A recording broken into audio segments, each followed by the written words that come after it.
Welcome to the Ask Faleskini podcast with a guest. I'm proud to present Femi Opaneye from Bali, Indonesia.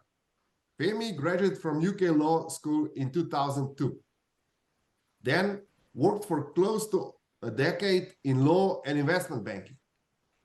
Today, Femi is a serial entrepreneur, currently serving as a founder and CEO of Pane Ventures, a startup advisory firm that specializes in two main areas: customer acquisition and fundraising. Femi, please tell us about yourself. What is your story? Hey, well, first of all, thank you for having me. I appreciate you having me on the podcast, and thank you for your time. So I would say, in terms of my story and my background, I originally started off in law. I didn't like it. In some ways, I was maybe conditioned to go into that area because I didn't know what else to do. After that, I went into investment banking. I was working in that field for close to a decade, as you mentioned. Now, I would say that the corporate world just wasn't for me. And in some respects, I have described myself as a terrible employee. But one thing I would say is that I couldn't continue that way because there was no direction in my life. And so that's why I quit in September 2014. And I kind of fell into entrepreneurship because I had no idea what else to do. And I would say that I jumped off a cliff and I found my wings on the way down because I had to learn about the different aspects of business ideas, growing a business, sales, marketing. And I worked in a bunch of different industries until I decided to found Pane Ventures in March 2020. And as you stated, we help our clients in two main areas. That's customer acquisition and in fundraising. I would really like to know, did you start your entrepreneurial journey in UK or in Bali? Actually, that's a very good question. I was actually in Hong Kong. So I was in Hong Kong from 2010 until 2017. Now, what happened, as I stated to you, is that I was working in investment banking at that time. I just got sick of complaining, right? It was every day complaining, oh, I hate this job, I want to do something else. And I did that for many, many years. I would say to my mom, hey, I don't like this, what should I do? And she would just say that, hey, this is life, this is work. And so I continued that for many, many years. Eventually I said, you know what, I'm just going to hand in my resignation and I'm going to figure it out. And that's what I did. Now, before I continue, I wouldn't recommend that everyone does that. That's not what I'm saying. But I quit while I was in Hong Kong. And so I worked as an entrepreneur for 3 years in Hong Kong. Then I went to the UK for 3 years. And I've been in Bali for the past 3 years. Okay. Thank you very much for this insight. I think it's really important because I watched a lot of your videos on YouTube. You recently started your YouTube channel. And you're sharing insights on what's going on with funding and how entrepreneurs should search for funding, and that not everyone would get 100 million in funding or even $1 billion in funding when in the startup phase. Can you let us know, did you work in private banking or in investment banking, as you said? Did you work also in areas of finding and funding startups, or did you work in any other area? So when I was working in investment banking, as I said, my background was in law. So the area that I sat in was in between the legal department and the front office. So essentially what I used to do is negotiate ISDA agreements for the front office so they could trade derivatives. Now, for those that don't know what ISDA is, it stands for the International Swaps and Derivatives Association. Again, it probably won't ring a bell, but if you go and watch the movie Margin Call, they talk about ISDAs. And essentially what these are bespoke contracts between two counterparts. So two banks will agree to trade derivatives, and the ISDA is used to govern the trade between them. So just to go back to what you said, yes, I started a YouTube channel around about 2 months ago. And essentially the purpose of the YouTube channel is to educate my clients, educate potential clients, educate my audience in general. Now, I'm 43, and I didn't get my first mobile phone until I was 20. And so for me, the social media thing, it didn't come easy to me. And so for many years, I actually avoided social media for a very, very long time. But I have to say, starting my YouTube channel, talking about these different subjects, because it's not just funding, it's the entire scope of startups. So everything from business ideas to sales to marketing to funnels to general things about the startup industry. So, for example, my most recent video, which is actually one of my most successful, is on Sam Bankman-Fried and the collapse of FTX. Now, this is just me giving commentary about the situation. Now, as we know, he lost about 10 to 50 billion when the platform collapsed. And I'm giving commentary about this situation because I think being an entrepreneur, it's not just about these different areas, but also things that we can learn from other people who have become entrepreneurs themselves. So he became a very successful entrepreneur very quickly, and we can see his downfall very quickly. So there is a lesson in that, and that's what I'm talking about on my YouTube channel. You also mentioned in one of other videos that not everyone will raise 100 millions or 50 millions, and that this is not so important as to raise the first 100,000, 300,000, and that takes enormous pressure off the funders. So they don't work for free anymore, or they don't work for a minimal paycheck anymore. They can have a normal paychecks and they can develop normally. So that also takes a lot of pressure off them. Could you elaborate a bit on that? Why it's important? Why it's more important to have a normal paycheck than to have 50 million on your company's bank account? Yeah, that's right. So I've also released a book, which is in conjunction to the YouTube channel, but the book focuses more on, well, it's entitled Meet Active and Verified Investors, and it talks about fundraising. And actually, this is a free ebook, which anyone can download either from my website or from my link tree. All you have to do is click the link. You don't need to provide us with your email address. Don't worry, no, we're not going to spam you. Click the link and you can read about it. But essentially, what I'm trying to say to people is that, in fact, it takes, or you should keep in mind that it can take 7 to 10 years to build a successful startup. And as Michael Seibel from Y Combinator always says, there is a 99.9% chance of failure when it comes to this startup game. I mean, I think a lot of people have got this twisted because they see in places like TechCrunch,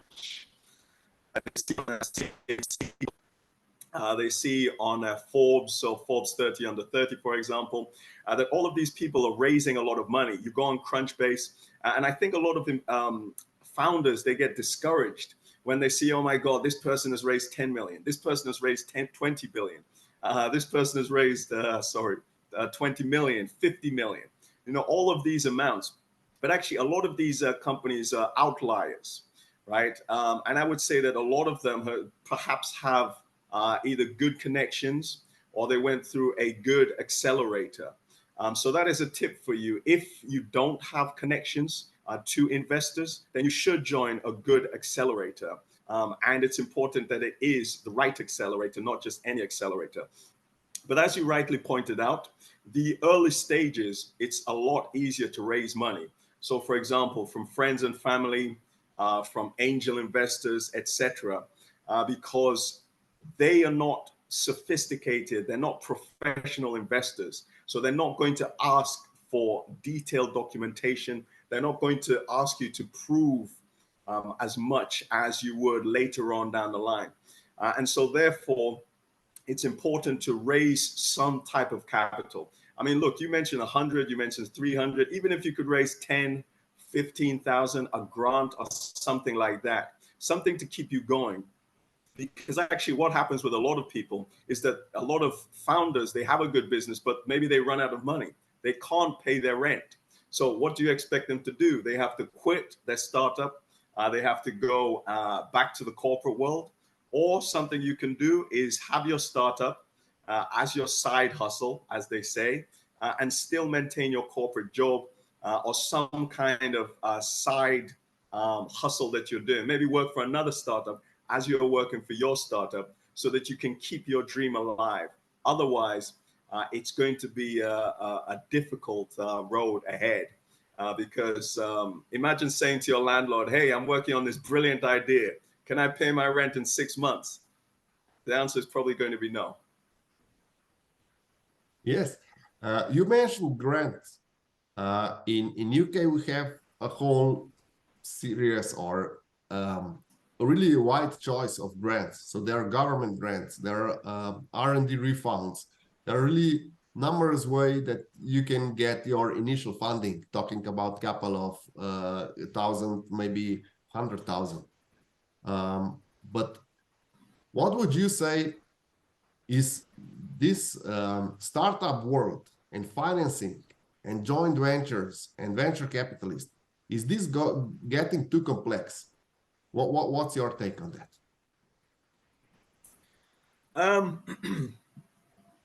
So first of all, to answer your first question about grants.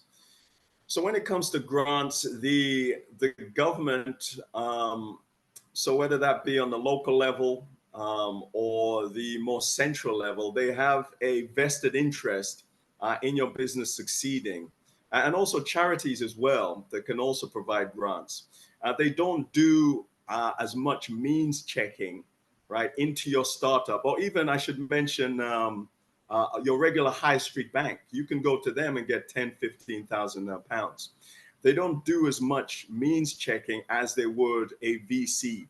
And the reason that a VC tends to do that is that VCs, which are professional investors, they also have investors that they must answer to, right? So therefore, they are much more strict with their criteria when it comes to giving money to startups. And so therefore, it's important that, look, if you can get a grant, I highly, highly recommend that you do it, because some of these grants will run into the hundreds of thousands as well. Now, the VC game, like I said, I mean, it's a very, very complicated area.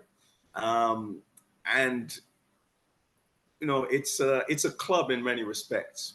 So if you know the right people, then you can raise a certain amount of capital, certainly a lot of capital. Or if you have the right connections, yes, that will lead to you raising a lot of capital. But if you don't, I still think that, for example, customer acquisition, so getting more clients is also a good way to grow your startup. And then later on down the line, when they see that from a financial perspective, that you do have monthly recurring revenue or annual recurring revenue, then it becomes easier to approach investors for your Series A, B, C, D, etc. Raise. Okay, you mentioned right people and right connections in order to get money. Would you call this VC game rigged?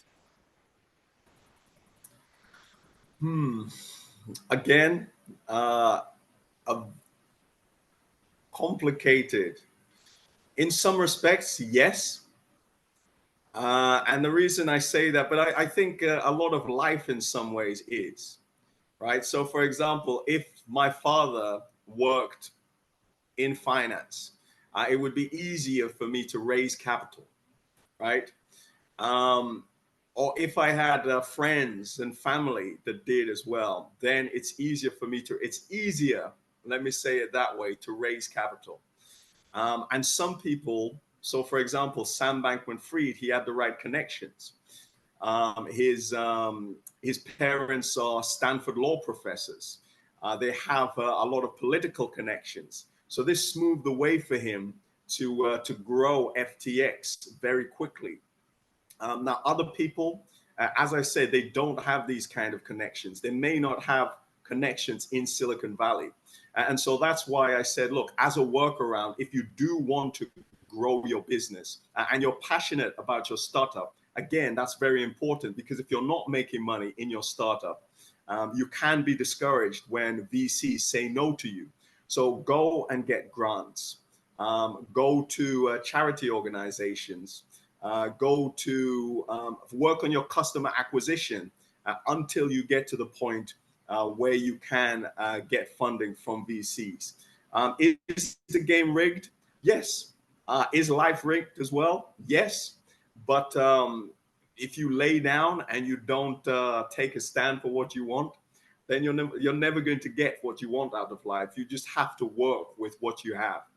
And I would say that that's the best way to play this game.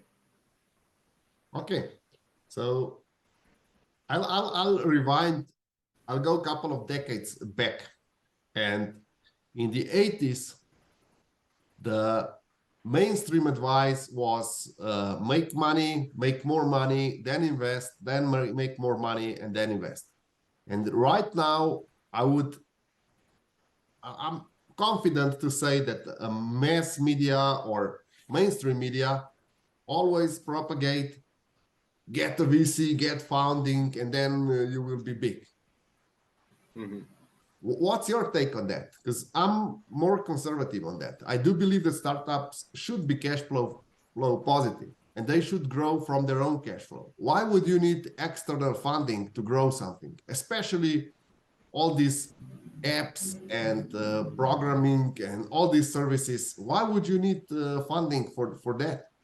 You just need to, as you would say, get new clients, and you can grow from your cash flow. Why do you think that in the last 2 decades everything is about getting outside funding and then leverage it as much as possible and make huge profit for the investors? And why wouldn't the funders have money from themselves, and they should just make, let's say, profitable business so that they have a nice paycheck and some money on the side? Because all these mainstream stories, all these mainstream stories, Sam Bankman made 2 billion in 3 years and everything was great. He didn't make 2 billion. His company was valued at 2 billion by the evaluators that don't have the slightest clue what was inside. So it was valued similarly as you would value, let's say, how would I address that? Like you would purchase a lottery ticket and say, my lottery ticket is value as the biggest reward I can get. And that is how they evaluated Sam Bankman after X. He purchased a lottery ticket, and they said, okay, this lottery ticket is now in our books valued as the biggest reward we can get. What's your take on that?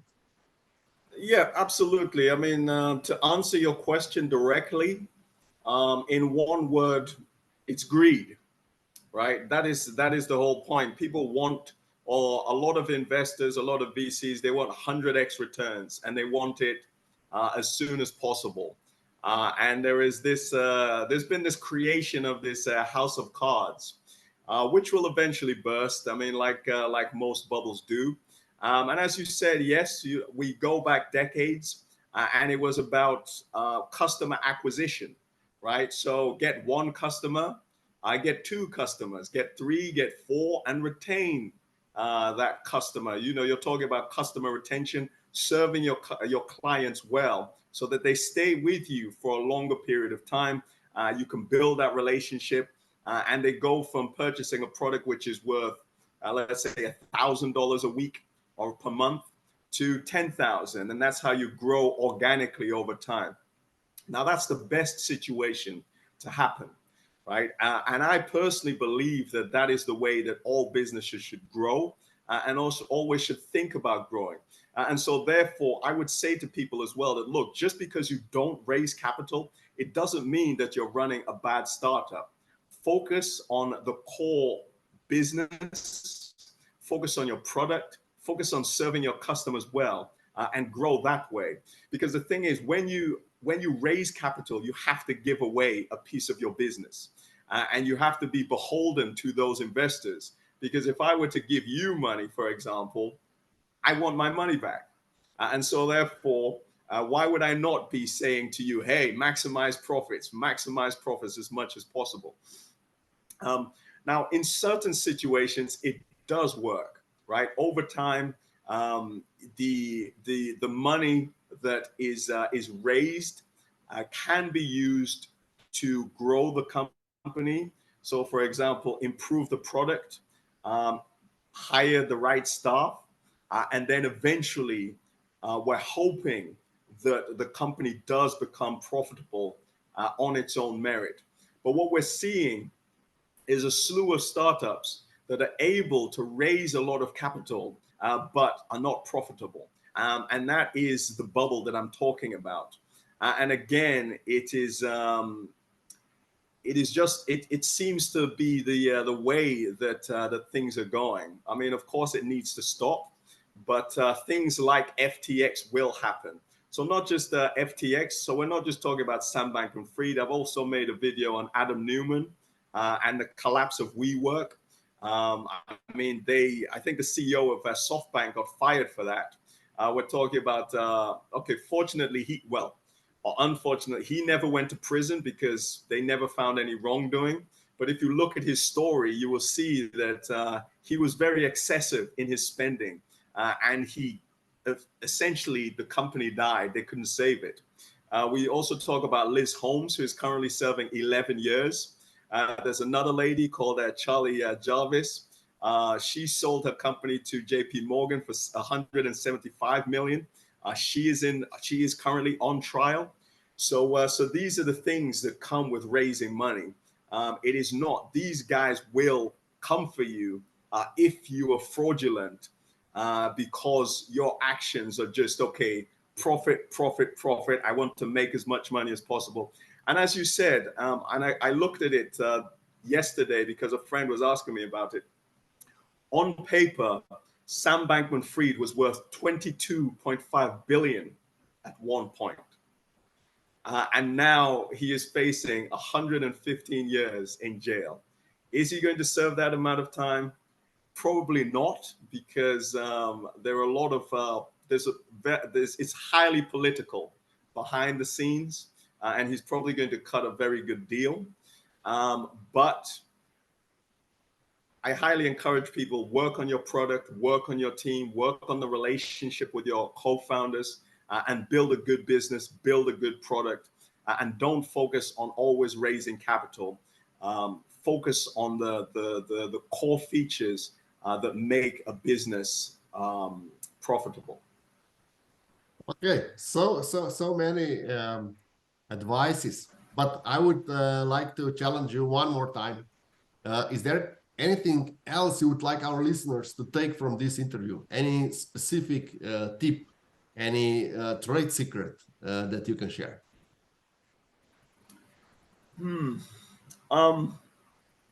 Yes. So I would say that some things that have been very helpful for me are, in fact, let me give numerous. You have to be very honest with yourself. Now, it's very difficult to do that. And so what I would recommend is that you get a coach, someone that is, and make sure it's a good coach as well, because there are a lot of coaches out there that are actually not that good. So it has to be a very good coach that can reflect back what you're saying and can be honest with you, right? If you're paying this person, then it's important that they're honest about what you're saying to them. So if you're saying something that's incorrect, they can help you. And maybe they can also help you with your mental health, because And again, this gets into the health aspect of things. A lot of people focus on their startup, they focus on profit, they focus on making money, but not many people focus on their health. So for example, you might have high blood pressure, but you say, okay, well, this is the this is my penalty for growing a successful business. Well, are you going to live long enough to see the business successful? So get a coach, focus on your mental health, focus on your health itself, and yeah, make sure you have people in your corner that can be there for you, someone that you can talk to if it is not a coach. Because I think a lot of people are actually very lonely, because being an entrepreneur is very lonely. And the reason I say that is that actually as an entrepreneur, you live in your mind, or some people say in your head a lot. And you have to solve all of these complex problems. And a lot of people are telling you you will not succeed. A lot of people are telling you no as well. And so therefore, it is very important to have someone that you can turn to, someone that you can rely on. And also make sure you get very good information. So I mentioned Y Combinator before. Now, their information is proven as well. I've been through, if you can't go through the accelerator, go through their startup school, which is free. They also put out a lot of free content. And finally, I would say subscribe to my YouTube channel for more useful and insightful content.